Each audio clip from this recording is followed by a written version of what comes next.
Many of you, I'm sure, will be familiar with the story of the then US President JFK visiting NASA in 1961, and as part of his tour, bumping into the cleaner and asking, what's your role here? And for the cleaner to respond that it was to put a man on the moon.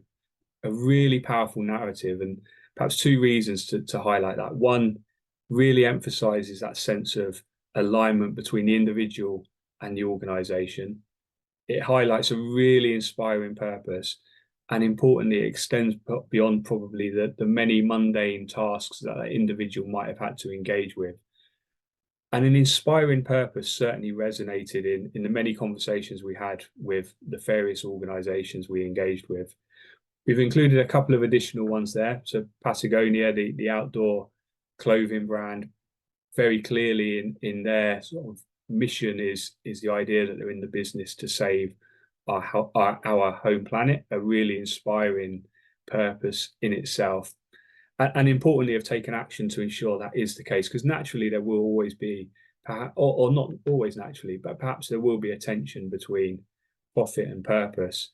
And importantly, Patagonia have moved to have a trust in place to ensure the business makes decisions with the planet very much in the forefront of its mind.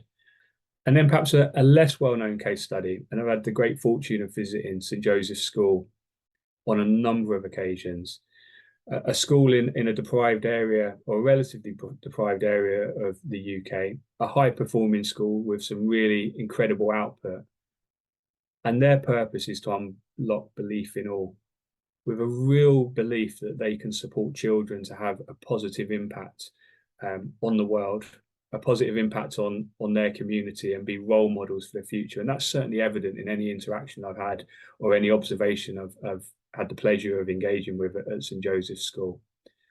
And what we notice with many of these organizations is this inspiring purpose does extend beyond a wider societal level. So it's not just about the day job, and the day job, you might argue, in a school is to achieve a certain level of grades or a certain level of social accomplishment as you transition into the next stage. But it goes beyond that. And then importantly, and I mentioned that the high performing cultures that we've seen attend to the culture is this idea of individual and organizational purpose being aligned, or if not aligned, at least there's a conversation around a purpose. There's an investment in the individual to understand their purpose and what's motivating and energizing them to step out of the bed in the morning to come to work. So that's the first component of the hypothesis, purpose.